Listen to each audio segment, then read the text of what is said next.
পাঁচফোড়ন রেখে গিয়েছিলাম বন্ধুরা, সব গুছিয়ে নিয়েছি। এটা কিন্তু পাঁচফোড়ন, লঙ্কা ফোড়ন দিয়ে পেঁয়াজ আর রসুন দিয়ে করছি। এই দেখো কাতলা মাছের পটল, আলু, ঝিঙে, বড়ি দিয়ে ঝোল করেছি, গরমে ভালো। আর এই যে চিংড়ি মাছ, ছোটো চিংড়ি, এই যে বড়ি দিয়ে, একটু আলু দিয়েছি, বেগুন বেগুন নেই, এটা করেছি।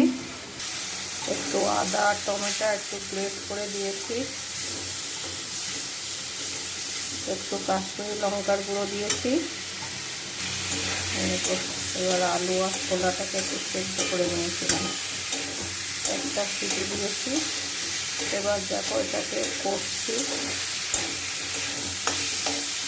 এটা কষা হয়ে গেলে জল ঢেলে তাকে শুকনো শুকনো করে নামিয়ে দেবো। এটাই আজকে রান্না আমার। আর এই যে ভাত তো হয়ে গেছে,